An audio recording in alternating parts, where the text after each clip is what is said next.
त्यांचं वय त्यांच्याच आईच्या वयापेक्षा 52 वर्षांना अधिक आहे. मित्र हो, लोकसभा विधानसभा निवडणुकीत निवडणूक आयोगाचा अजब आणि खरं तर एक आगळा वेगळा न्यारा असा खेळ आपण सगळ्यांनी पाहिला. हाच खेळ स्थानिक स्वराज्य संस्थेच्या निवडणुकीत सुद्धा कायम ठेवला गेलेला आहे.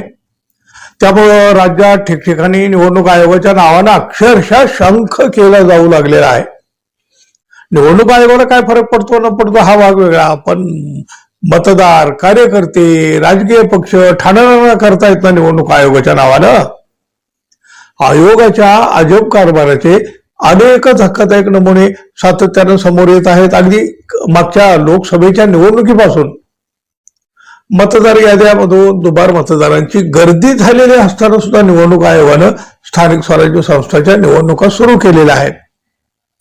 आयोगाच्या कारभाराचा अनेकदा पर्दाफाश झालेला असला तरी, पोस्टमार्टम झालेलं असलं तरी, बातम्या आणि चर्चा या पलीकडे काही होताना दिसत नाही, काही घडताना दिसत नाही, काही बदलही दिसत नाही.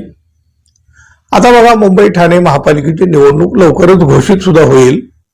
त्याआधी शिवसेनेनं ठाण्यातल्या मतदार यादीचा पर्दाफाश नव्हे पोस्टमार्टम करून टाकलेला आहे.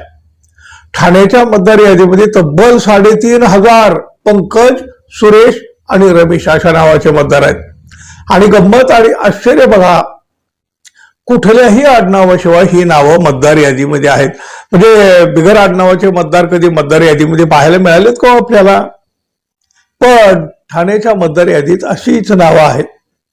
अहो, हे लोक नक्की आहेत तरी कोण, असा प्रश्न शिवसेनेचे नेते राजन विचारे यांनी निवडणूक आयोगाला विचारलेला आहे. उपमुख्यमंत्री एकनाथ शिंदे यांचा प्रभाव असलेल्या, म्हणजे किमान तसं मानलं जात असलेल्या ठाण्यामध्ये एकूण 33 प्रभागामध्ये चक्क 67,508 दुबार मतदार असल्याचे पुरावे शिवसेनेनं आयुक्ताकडे दिले. या मतदार याद्या म्हणजे अक्षरशः एक चमत्कार म्हणावा लागेल मित्रांनो.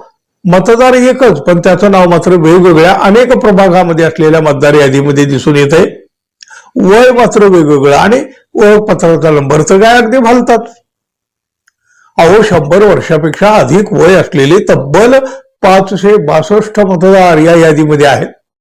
आणि यापेक्षा सुद्धा आश्चर्याची गोष्ट म्हणजे 13,811 मतदारांच्या फोटोचा तर अक्षरशः लोचा करून टाकलेला आहे. कोणाचे फोटो ओळखायलाच येत नाहीत. अनेकांच्या फोटोच्या तर फक्त चौकटी आहेत, फोटो गायब. कित्येक पुरुष मतदाराच्या नावासमोर स्त्री असल्याचा उल्लेख आहे. ओळखपत्राचे क्रमांक तर काय भलते सलतेच आहेत. गंमत म्हणजे अनेक मतदारांची नावं या यादीमध्ये नाहीत, पण त्यांचे फोटो मात्र आहेत. आता ज्याचे हे फोटो आहेत त्याच्या नावाचा उल्लेख सुद्धा मतदार यादीमध्ये नाही. आता आणखी एक गंमत बघा मित्रांनो, मतदार यादीमध्ये अनेक मतदार असे आहेत की त्यांचं वय त्यांच्याच आईच्या वयापेक्षा 52 वर्षांना अधिक आहे. अशा चमत्कारिक मतदार याद्या काही फक्त ठाण्यापुरत्या मर्यादित नाहीत. अनेक मतदारसंघामध्ये निवडणूक आयोगानं असाच खेळ मांडलेला आहे. अशी ही सगळी धक्कादायक परिस्थिती असताना निवडणूक आयोगाचा स्थानिक स्वराज्य संस्थांच्या निवडणुकीचा खेळ खेळताना दिसतोय आपल्याला. बघा, अशा यादीवर आपली लोकशाही उभी राहणार आहे. या याद्या पाहून राजकीय पक्ष, राजकीय पक्षाचे कार्यकर्ते आणि इच्छुक उमेदवार, त्याबरोबर मतदार सुद्धा थक्क झालाय. तो थक्क होतील नाहीतर काय हो, नाहीतर दुसरं त्यांच्या हातात आहे तरी काय. निवडणूक आयोग जिंदाबाद. धन्यवाद. पुन्हा भेटू. नमस्कार.